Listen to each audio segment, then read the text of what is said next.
Yes, you're seeing Oreo cookies. I'm putting them in the blender or the food processor,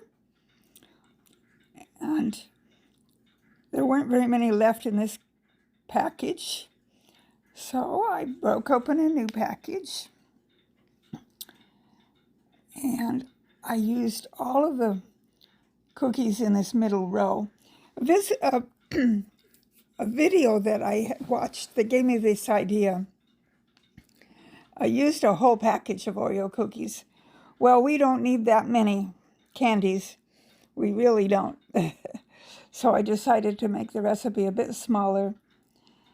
And I put them all in the blender blended them up along with about 3/4 of a package of cream cheese.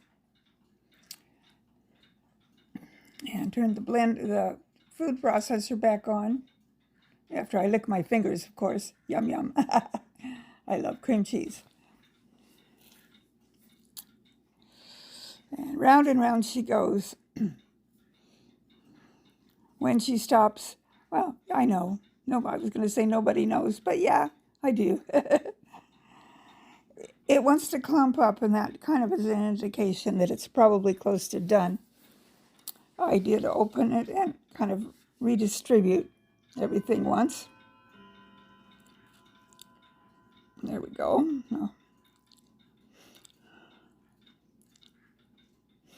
And the goal is to make sure that the Oreos are all crumbled up and that the cream cheese is well integrated into the Oreo cookies.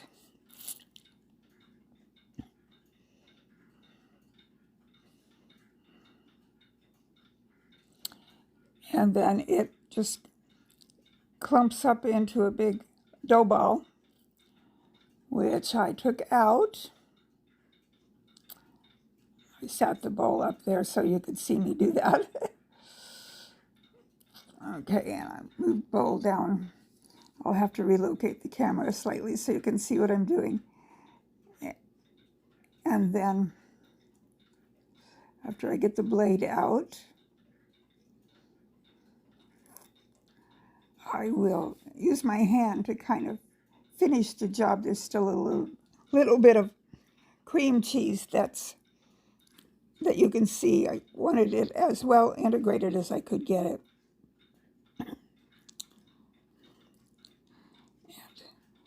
So it's kind of a not sticky, more of an oily, a little bit of an oily mess. I think that's the cream cheese that makes it that way. It smells good. It smells like Oreo cookies. Okay, then I am going to take my little dough ball. Well, first of all, I'm getting a little container, a little bowl out of the cupboard. Then I'm going to melt some semi-sweet chocolate chips. And you could use whatever kind of chocolate you want, just so it's a kind of chocolate that will harden up when it cools after you've melted it. So I got the bowl out, but before I melt the chocolate chips, I am going to roll my dough into little balls. And here you see me doing one. This one I'm doing with one hand just so that I can hold the camera. It's way easier to do that with two hands. So I will just show you that one. And then put the camera down so that I can do the rest of them the easy way with both hands. And here we are with all of the balls that I've made. This is when I put the chocolate in the chocolate chips in the microwave. I thought I videoed me walking over to the microwave and starting it, but I forgot to push the little red button. You know how that goes. 3 30-second intervals, and that's my chocolate chips.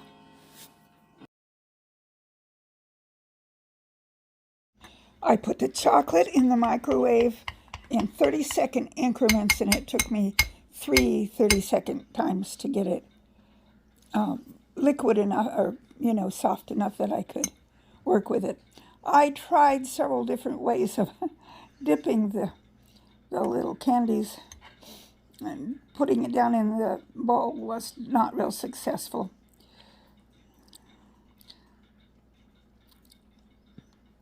So what I ended up doing, and you'll see me trying to put it in the bowl several times here.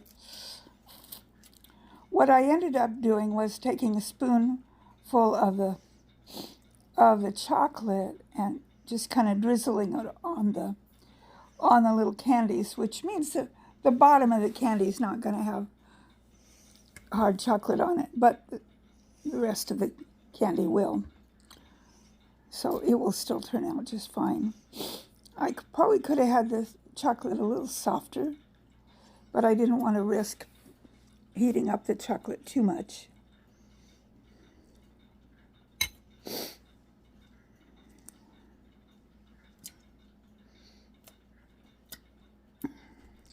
And I'm not sure that, I think my little bowl is kind of in the way for you seeing what I'm doing as far as what I finally ended up doing.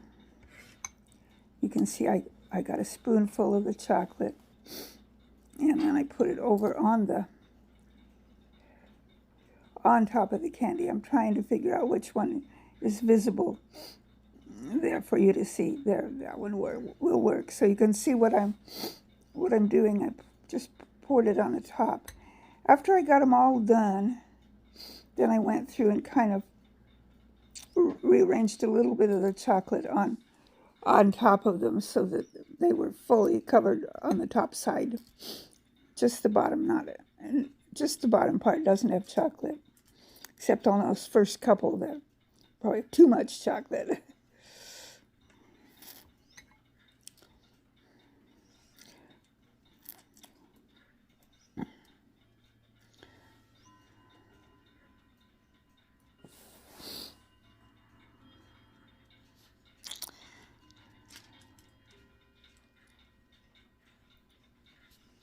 It's kind of a chocolatey mess.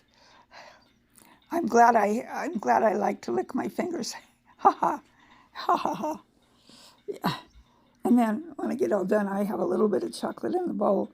Not enough to put on anything, but just around the edges of the bowl. I'll lick my bowl clean, like when I was a little girl. Yum yum. That's enough chocolate for a while anyway, huh? So I think these turned out okay. They're not, I remember when I was growing up, my mom would make chocolates. And she would have kind of a white stuff in the middle. I mean, they look like this kind you buy in the store. But they tasted way better. These are just Oreo. What was the name? Truffles, I guess is the name I'm after. Kind of an Oreo truffle.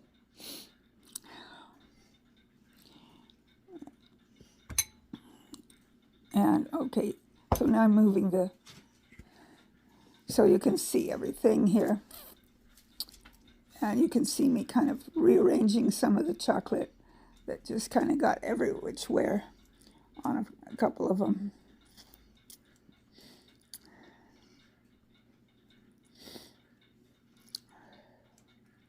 So this was kind of a fun project, even though they turned out a little bit wonky.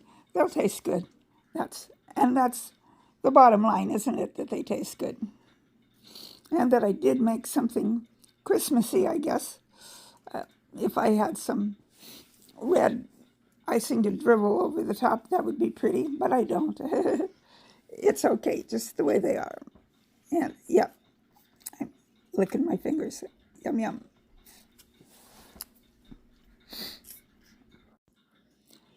This is what they looked like before the chocolate was on them. And this is what they look like after. Yeah, it looks a little messy. But then, aren't chocolates supposed to look a little messy? They do. It looks surprisingly good. Well, that was fun. Do I have chocolate on my face? Actually, I don't think I do. Amazing. Amazing. I don't have chocolate on my face. Well, I better get my mess in the kitchen cleaned up before hubby gets home from church.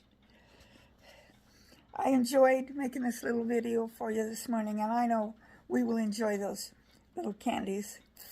Probably a little too much.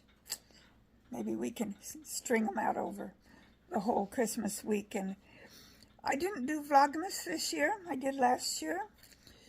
But what I thought I would do is the 12 days of Christmas, which is starting December 25th, every day through January 6th. Those are the 12 days of Christmas. So that's my plan anyway. So look for that, and I'll let you know if I chicken out and decide not to do it. But I have plans to do that. So that will probably be, well, I might have a video between now and then, because today's only the 17th, so we have a few more days until Christmas. 8 more days, something like that. Yeah. Well, I hope you're having a wonderful Christmas season. Don't forget the reason for the season. I will see you in my next video. May God's love and blessings surround you, especially at this time of year. This is Darlene from Darlene's Garden and Home, signing out for now.